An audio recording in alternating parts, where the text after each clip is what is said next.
Hello बच्चों, और कैसे हो भाई लोग। अब तक हम लोग ने ऑलमोस्ट पूरा चैप्टर कंप्लीट कर लिया है, बस एक पार्ट रह गया हमारा मियोसिस 2। ठीक है, तो हम लोग आज लेक्चर नंबर हमारा 11 है of cell cycle and cell division, और आज हम लोग करेंगे कंप्लीट कौन सा पार्ट हमारा मियोसिस 2। ठीक है, मियोसिस 2 आज किया जाएगा और उसके बाद हम लोग डन विद द चैप्टर हो जाएंगे। ठीक है, मियोसिस 2 के बाद और हम लोग को कुछ करना होगा तो देखेंगे, मतलब उसके बाद हम लोग ट्रिकी क्वेश्चन लेने वाले हैं जो हमारे सेल साइकिल और सेल डिवीजन के बेस्ड जो हमारे नीट में आते हैं क्वेश्चन। ठीक है, इजी क्वेश्चन तो आप खुद कर लोगे और आपको डीपीपी में दिया जाएगा और पीवाईक्यू से भी आपके इजी क्वेश्चन सॉल्व करा दिए जाएंगे। ठीक है, प्रीवियस ईयर में यहाँ पे भी इजी क्वेश्चन ही आते, पर हमको आपको ट्रिकी क्वेश्चंस का प्रैक्टिस करा के रखेंगे तो it's better no, so you will be more cope up with the syllabus. ठीक है, तो पहले हम लोग आज मियोसिस 2 देखते हैं। ठीक है, तो मियोसिस 2 में हम लोग ने क्या देखे थे, फिर फेजेस होते, कितने फेजेस होते, 4। ठीक है,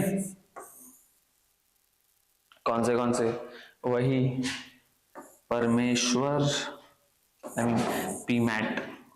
ओके, तो पीमैट 1 के 2, मियोसिस 2 में 2 आते सब। ठीक है, प्रोफेज 2, मेटाफेज 2, एनाफेज 2 यानी टीलोफेज 2।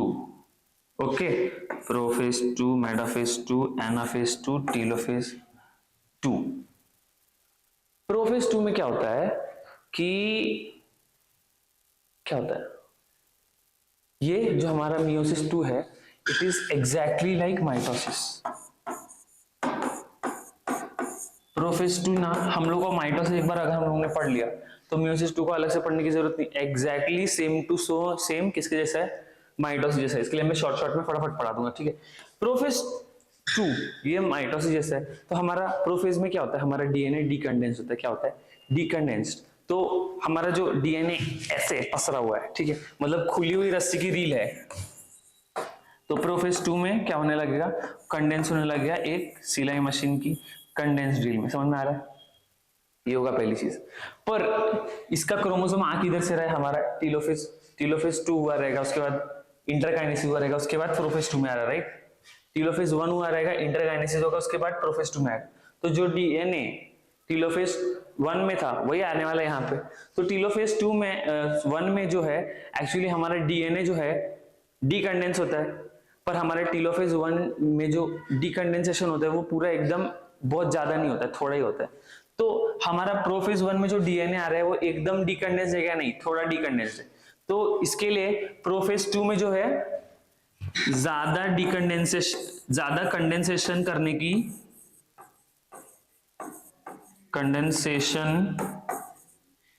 जरूरत नहीं है। समझा, जरूरत नहीं है, क्योंकि ये डीएनए जो है वो टीलोफेज 1 से आ रहा है और टीलोफेज 1 में ज्यादा डीकंडेंसेशन हुआ ही नहीं है। अगर ज्यादा डीकंडेंसेशन ही नहीं हुआ है तो ज्यादा कंडेंसेशन करने की जरूरत भी नहीं है। हमारा प्रोफेज 1 हुआ था, रुको डायग्राम को दिखाया जाए।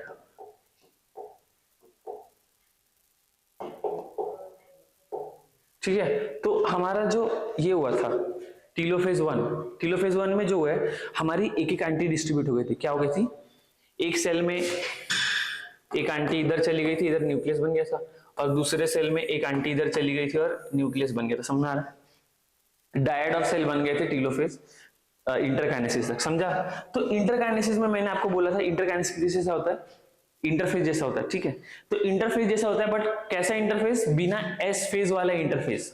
समझ में आया, तो ये जो इंटरकाइनेसिस था इसमें G2 रहा होगा, G2।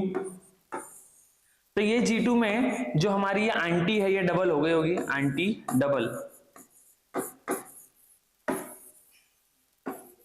एंटी का नाम क्या है, हमारे सेंट्रोजोम।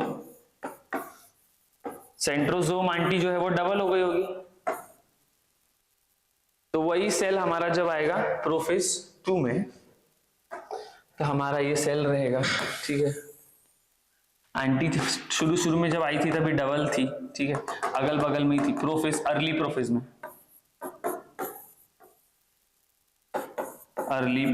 में ये एंटी डबल किधर हुई थी, G2 फेज ऑफ इंटरफेज, क्या नहीं, G2 फेज ऑफ इंटरकाइनेसिस। समझ में आ रहा है, हाँ, तो यहाँ पे दो न्यूक्लियस रहे होंगे जिसके अंदर थोड़ा डिकंडेंस डीएनए रहा होगा, तो ये हो गया अर्ली प्रोफेस। ये लेट प्रोफेस तक क्या हो जाएगा, ये हमारा जो न्यूक्लियर मेम्ब्रेन है ये हो जाएगा, टूट जाएगा। ये क्या हो जाएगा, ये टूट जाएगा छोटे छोटे। समझ में आ रहा है, ये न्यूक्लियर मेम्ब्रेन टूट जाएगा। समझ में आ रहा है, टूट गया। इसका जो डिकंडेंस डीएनए ये हो जाएगा कंडेंस, डिकंडेंस डीएनए हो जाएगा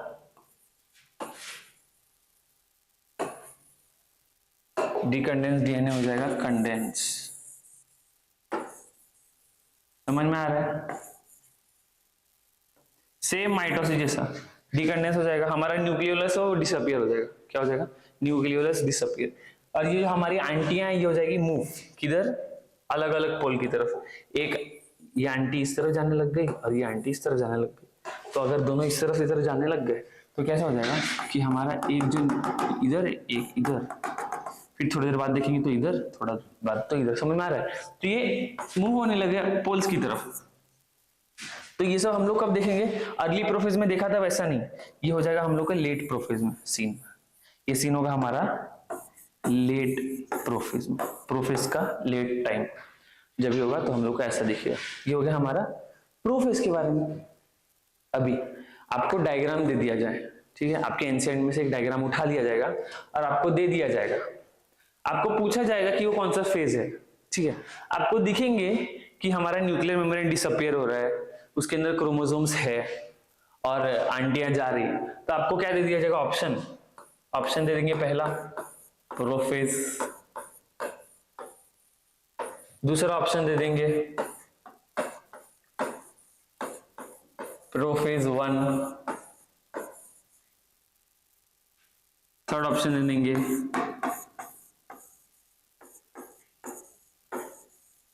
प्रोफेज 2, फोर्थ ऑप्शन दे देंगे 1 एंड 3। क्या दे देंगे, 1 एंड 3। समझ में आ रहा है, तो आप क्या बोलोगे, आपको दिख रहा है, आपको लगेगा कि सेम चीज होता है प्रोफेज में भी, ठीक है, ये माइटोसिस में, और माइटोसिस जैसा सेम होता है चीजें प्रोफेज 2 में भी, मियोसिस 2 का। समझ में आ रहा है, मियोसिस 2 और माइटोसिस जो है सेम सेम होता है, तो ठीक है, ये दोनों में से कोई भी हो सकता है। तो आप ऑप्शन क्या टिक कर दोगे, ये वाला ऑप्शन, ठीक है। बट आपका आंसर हो जाएगा गलत। कैसे, आपकी एनसीईआरटी के डायग्राम में अगर आप एकदम ध्यान से देखोगे तो आपका जो क्रोमोसोम बना हुआ है, आपका जो क्रोमोसोम बना हुआ है, सबसे पहली चीज, आप प्रोफेज का जब डायग्राम देखोगे तो वो क्रोमोसोम जो है जोड़ियों में प्रेजेंट है, ठीक है। मतलब एक साइज के, एक शेप के और एक साइज के दो क्रोमोसोम दिखेंगे आपको। ये हमारे सेल के अंदर एक साइज पर एक शेप के दो क्रोमोसोम दिखेंगे अगर वो माइटोसिस वाला प्रोफेज का डायग्राम है तो। माइटोसिस के प्रोफेज का डायग्राम है तो ओके। अगर वो मियोसिस के प्रोफेज का डायग्राम है तो आपको एक चीज दिखेगी कि एक साइज का जो क्रोमोसोम है वो आपको सेल के अंदर एक ही दिखेगा। समझ में आ रहा है, तो अगर आपको एक डायग्राम दी गई जिसके अंदर कंडेंस क्रोमोसोम दिख रहा है, न्यूक्लियर मेम्ब्रेन डिग्रेड होते हुए दिख रहा है, बट उसके अंदर एक टाइप का एक ही क्रोमोसोम है, एक साइज का एक ही क्रोमोसोम है, तो उसका ऑप्शन क्या होगा, प्रोफेज 2। समझ में आ रहा है, प्रोफेज 2। आपको ये चीजें दिख रही है बट आपको पहले देखना है कि एक साइज के कितने क्रोमोसोम से, दो है तो वो प्रोफेज, अगर एक टाइप की एक ही क्रोमोसोम है तो वो है प्रोफेज 2। समझ में आ रहा है। एक और डिफरेंशिएटिंग थिंग आप देख सकते हो कि आपको अगर प्रोफेज 2 का डायग्राम दिया जाएगा ना तो उसमें जो क्रोमोसोम होगा ना उसका जो कलर है थोड़ा डिफरेंट, ऐसे मतलब रिकॉम्बिनेशन वाला दिखेगा। समझ में आ रहा है, रिकॉम्बिनेशन वाला क्रोमोसोम आपको दिखेगा, मतलब उसका कुछ पार्ट एक्सचेंज किया हुआ, अगर ये रेड है तो ये ब्लू, ये रेड, ये रेड। समझ में आ रहा है, ऐसा। और अगर वो क्रोमोसोम प्रोफेज का है माइटोसिस वाले तो उसके अंदर ऐसा रिकॉम्बिनेशन नहीं दिखेगा, क्योंकि मियोसिस में होता है ना रिकॉम्बिनेशन। समझ में आ रहा है, उसके अंदर ऐसा रिकॉम्बिनेशन नहीं दिखेगा। तो क्या क्या पॉइंट हो गए, अगर वो प्रोफेज 2 का डायग्राम होगा तो उसके अंदर वन साइज का वन क्रोमोसोम, ठीक है। और दूसरी चीज क्या दिखेगी हम लोग को, रिकॉम्बिनेशन।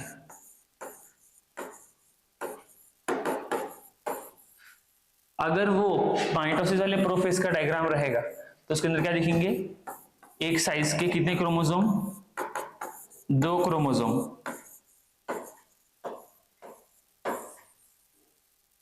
और दूसरी चीज क्या दिखेंगी, नो रिकॉम्बिनेशन। समझ में आना, नो रिकॉम्बिनेशन।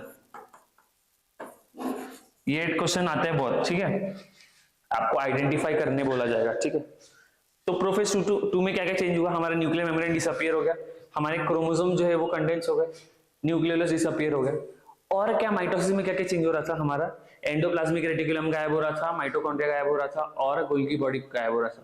तो ये सब चीज हमारे यहाँ पे भी हो जाएगी, समझ में आ रहा है। तो प्रोफेज 2 के बारे में आप सेम चीजें लिखोगे जो हमारा माइटोसिस के प्रोफेज में है, बस आपको डायग्राम बेस्ड क्वेश्चन आए अगर, तो आपको प्रोफेज 2 है या माइटोसिस का प्रोफेज है ये आइडेंटिफाई करने का मैंने आपको बता दिया, ठीक है। प्रोफेज 2 जैसे ही खत्म हो जाएगा उसके बाद चालू होगा माइटोसिस 2। माइटोसिस 2 में क्या होगा, ये आंटी ने हमारे, आंटी पहुंच गई होगी पोल पे, कहां पहुंच गई होगी आंटी, आंटी पहुंच गई पोल पे, न्यूक्लियर मेम्ब्रेन गायब हो गया है अब तक क्योंकि प्रोफेज खत्म हो चुका है, ठीक है। तो न्यूक्लियर मेम्ब्रेन गायब हो गया है, आंटी पहुंच गई पोल पे, समझ में आ रहा है आपको। ये मैंने 2 सेल को साथ में बना दिया है, पर एक्चुअली क्या होता है, हमारा दोनों सेल का अलग अलग हो रहा होता है ना।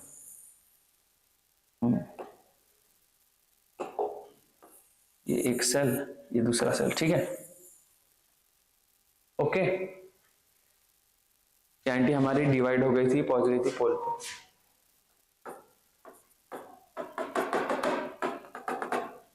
ये आंटी इधर पोल पे, ये आंटी इधर पोल पे, ठीक है। और दूसरे सेल का ऐसे ही ये आंटी प्रोफेज में जा रही थी पोल पे, ठीक है।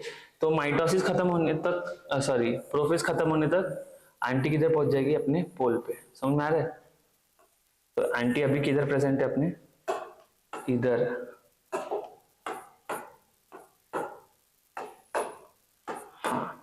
अभी आंटी ने फेंकी रस्सी, सेम माइटोसिस है, रस्सी फेंकी और एक आंटी ने एक तरफ वाले सेंट्रोमियर पे रस्सी पकड़ ली और दूसरे आंटी ने दूसरे तरफ वाले सेंट्रोमियर पे रस्सी पकड़ ली। सेम, ये आंटी ने एक तरफ वाले सेंट्रोमियर पे रस्सी पकड़ ली, दूसरी आंटी ने दूसरी तरफ वाले सेंट्रोमियर पे रस्सी पकड़ ली, ठीक है, ओके। ऐसा हो गया। अब दोनों ने खींचा खींचा खींचा तो सारे क्रोमोसोम जो है हमारे किधर आ गए, एक प्लेट पे, एक प्लेन में आ गए। वो प्लेन को क्या बोलेंगे, ये सेम चीज इस सेल के साथ हो रही होगी, ठीक है। तो हमारा क्या होगा इसके बाद जो हमारे क्रोमोसोम है, आपको एक ही क्रोमोसोम बना के दिखा रहा हूं, ठीक है, बाकी चीज आप देख लो। हमारा जो क्रोमोसोम है वो ऐसे आ गया होगा बीच में, ओके, बीच में आ गया होगा और अभी हाई हो गया होगा। ये रस्सी एकदम टेंस्ड, एकदम खींची हुई, तनी हुई रस्सी है।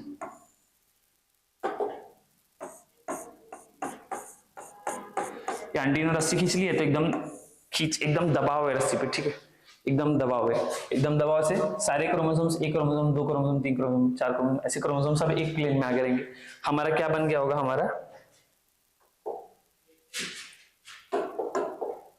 हमारा मेटाफेज 2 में क्या बन जाएगा, मेटाफेजिक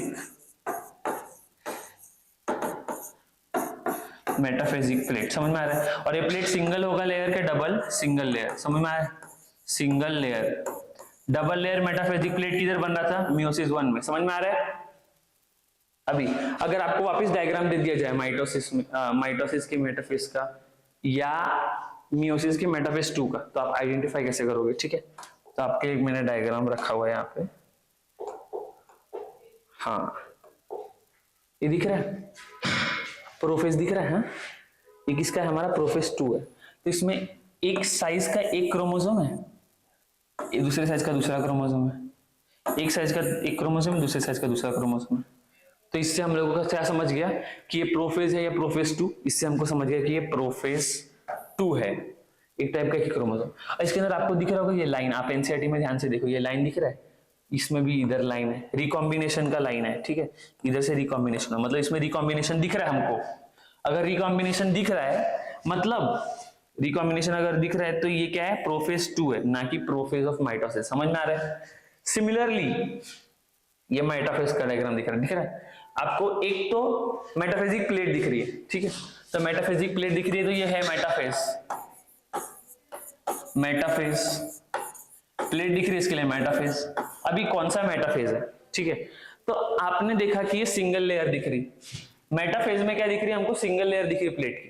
तो या तो ये मेटाफेज ऑफ माइटोसिस है, माइटोसिस का मेटाफेज है, या आपका माइटोसिस मेटाफेज 2 है मियोसिस का, ठीक है। इतना आपको समझ गया।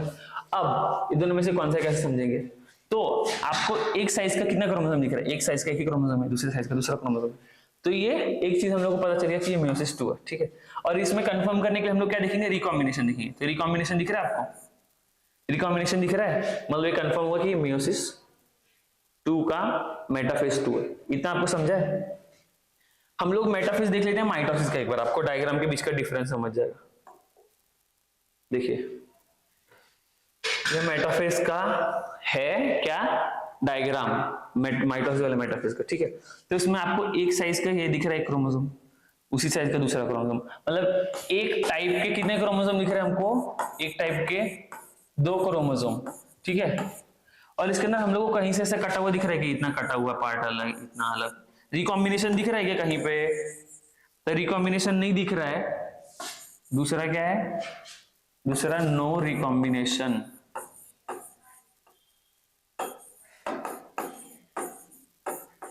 ऐसे आप आइडेंटिफाई करोगे, कैसा क्या आइडेंटिफाई करोगे, मियोसिस 2 का डायग्राम है के, माइटोसिस का डायग्राम है, ठीक है। ऐसे ही आप एनाफेज पे भी अप्लाई करेंगे और सब जगह, ठीक है।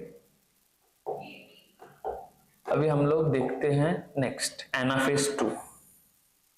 एनाफेज 2 में क्या होता है, हमारे एनाफेज 1 में क्या हुआ था, जोड़ियां टूटी थी, सेंट्रोमियर टूटा था, कुछ तो टूटने वाला है, पर क्या टूटी थी, जोड़ियां, सेंट्रोमियर टूटा था क्या, नहीं। बट एनाफेज 2 ये किसके जैसा, माइटोसिस जैसा है। माइटोसिस जैसा है तो इसके अंदर माइटोसिस जैसी चीज होगी, मतलब एनाफेज 2 में क्या होगा, सेंट्रोमियर ब्रेक। एक चीज मेटाफेज 2 में जो है, एक क्रोमोसोम पे कितने तरफ से रस्सियां आई है, दोनों तरफ से एक रस्सी काइनेटोकोर पे, एक रस्सी काइनेटोकोर पे। बट हमारे मियोसिस 1 में जो मेटाफेज था उसमें एक क्रोमोसोम को एक ही रस्सी आई थी, दूसरे क्रोमोसोम को दूसरी रस्सी आई थी। समझ में आया, तो ये डिफरेंस है। हाँ, तो सेंट्रोमियर ब्रेक हो जाता है, सेंट्रोमियर जैसे ही ब्रेक होता है तो एक क्रोमोसोम से 2 क्रोमोसोम बन जाते हैं। समझ में आया, एक क्रोमोसोम से बन जाते 2 क्रोमोसोम, और 2 क्रोमोसोम बने तो दोनों अलग अलग जाने लगते, दोनों अलग अलग पोल पे जाने लगते। और जैसे ही दोनों अलग अलग पोल पे जाने लग गए तो हमको क्या दिखता है कि हमारे जो सेंट्रोमियर है पोल की तरफ है, और पोल की तरफ सेंट्रोमियर, और पीछे पीछे से दोनों क्रोमोसोम के हाथ पीछे पीछे से आ रहे हैं। समझ में आ रहा है। सपोज यहाँ पे पोल है हमारा, ठीक है, तो मेरा सर सेंट्रोमियर, तो सेंट्रोमियर आगे आगे जा रहा है और पीछे से दोनों आर्म्स ऑफ द क्रोमोसोम पीछे से आ रहे हैं। समझ में आ रहा है। तो आपके टेक्स्ट बुक में लाइन लिखी गई है माइटोसिस में, जो centromere forward and arms trailing behind, तो वो लाइन आपको एज इट इज आ जाती एग्जाम में, नीट में, ठीक है। सेंट्रोमियर ब्रेक एंड क्या होता है, एक क्रोमोसोम से कितने क्रोमोसोम रहते हैं,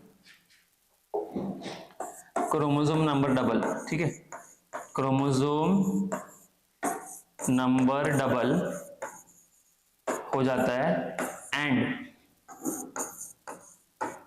सेंट्रोमियर फेस टुवर्ड्स पोल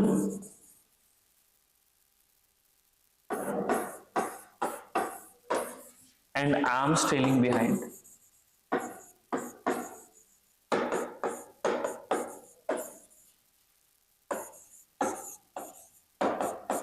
समझ में आया, आर्म्स ट्रेलिंग बिहाइंड ये होता है एनाफेज 2 में, ठीक है।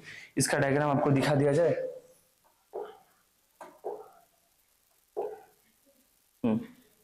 एनाफेज 2 में क्या हुआ है, हमारा एक क्रोमोसोम सेंट्रोमियर और पीछे से आर्म्स दोनों जा रहे हैं एक पोल की तरफ, ये सेम इस तरफ दूसरी पोल की तरफ, ठीक है। तो अभी आपको यही क्वेश्चन सेम आ जाए कि ये डायग्राम दे दिया जाए, पूछा जाए कौन सा स्टेज है, तो आप फिर कंफ्यूज हो जाओगे एनाफेज है कि एनाफेज 2 है। तो आपको वो भी कैसे समझना है कि एक पोल की तरफ का देखो, सिर्फ किधर देखो, एक पोल की तरफ का, ठीक है, एक पोल की तरफ देखो और आप देखो कि यहाँ पे जो क्रोमोसोम्स है एक साइज के हैं क्या, एक साइज के कितने हैं, दो है कि एक है, तो एक साइज का कितना दिख रहा है आपको, एक ही दिख रहा है इससे, ठीक है। एक साइज का अगर एक दिख रहा है तो वो क्या है अपना एनाफेज 2 है, अगर एक साइज के आपको दो दिखते हैं तो क्या होता है एनाफेज होता है, माइटोसिस वाला, ठीक है। और क्रॉस चेक करने के लिए आप देखिए किसी तो पोल पे हम लोग को क्या मिलेगा, रिकॉम्बिनेशन, क्या मिलेगा किसी तो पोल पे, चाहे इस पोल पे मिल जाए चाहे इस पोल पे मिल जाए, किधर तो मिलेगा रिकॉम्बिनेशन। तो आपको दिख रहा है यहाँ पे एक रिकॉम्बिनेशन दिख रहा है, ठीक है, मतलब रिकॉम्बिनेशन दिख रहा है मतलब क्या है एनाफेज 2 है। सेम ये डायग्राम में भी आप देखोगे तो वही चीज रिकॉम्बिनेशन आपको दिखेगी। तो ऐसे आपको सॉल्व करना है, ओके, डायग्राम बेस्ड क्वेश्चन। अब आएगा ना मजा वीडियो। तो नेक्स्ट कौन सा स्टेज है अभी, टीलोफेज 2।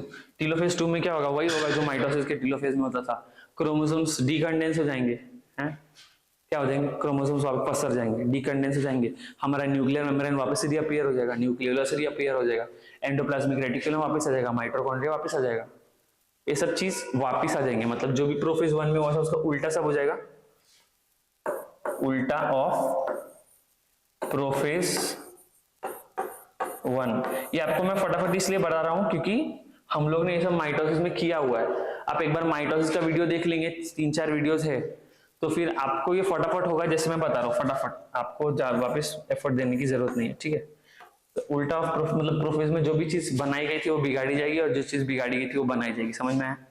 तो हमारे प्रोफेज में बिगाड़ा क्या क्या था, nuclear membrane, nucleolus, endoplasmic reticulum, mitochondria, ये सब बिगाड़ा गया था प्रोफेज 1 में, तो बनाया जाएगा वापस, है। और बनाया क्या गया था हमारे प्रोफेज 1 में, क्रोमोसोम बनाया गया था, तो क्रोमोसोम को बिगाड़ा जाएगा, डीकंडेंस किया जाएगा, समझ में आ रहा है, तो उल्टा हो जाएगा जो भी चीज होगा। तो अब आपको वापस डायग्राम दे दिया जाता है टीलोफेज 2 का और टीलोफेज ऑफ माइटोसिस का। तो आपको डिफरेंशिएट कैसे करना है, तो अगर आपको एक ही सेल दिया जाए और आइडेंटिफाई करने दिया जाए, ठीक है, स्टेज, तो आप कैसे करोगे अभी। तो इसमें मेजर फैक्टर क्या रहेगा आपका, एक साइज का एक ही क्रोमोसोम होगा तो हम लोग क्या बोलेंगे कि वो टीलोफेज 1 है, ठीक है। एक साइज के दो रहेंगे तो क्या, सॉरी, एक साइज का एक रहेगा तो उसको बोलेंगे टीलोफेज 2 है, एक साइज के दो रहेंगे तो क्या बोलेंगे हम लोग, टीलोफेज ऑफ माइटोसिस है। समझ में आ रहा है आपको। तो यहाँ पे रिकॉम्बिनेशन प्रेजेंट हो भी सकता है, नहीं भी हो सकता है, देखिए। तो यहाँ पे रिकॉम्बिनेशन प्रेजेंट है पर यहाँ पे नहीं है, यहाँ पे भी नहीं है, तो आपका मेजर फैक्टर क्या होना चाहिए, सिर्फ नंबर ऑफ क्रोमोसोम्स, ना कि रिकॉम्बिनेशन फॉर टीलोफेज, ओके। तो इस हिसाब से आप डायग्राम बेस्ड क्वेश्चन सॉल्व करेंगे नीट में। पूरे हमारे जो सेल साइकिल इसका डायग्राम बेस्ड क्वेश्चन बहुत सारे आते हैं। आपको नेक्स्ट लेक्चर में हम लोग ट्रिकी क्वेश्चंस भी कराएंगे इसी चैप्टर पे बेस्ड। तो आज के लिए करते हैं और एनसीईआरटी रीडिंग नेक्स्ट में करेंगे, ठीक है। नेक्स्ट लेक्चर में हम लोग एनसीईआरटी रीडिंग भी कर लेंगे और साथ में ट्रिकी क्वेश्चंस के कुछ एमसीक्यूज भी देख लेंगे, ठीक है, और आपका जो लेवल है और बढ़ा दिया जाएगा। तो that's all for today students, let's meet in next lecture with the same previous concepts but with a new mindset and innovative ideas, ठीक है। Thank you, that's all for today, bye, keep studying and stay tuned.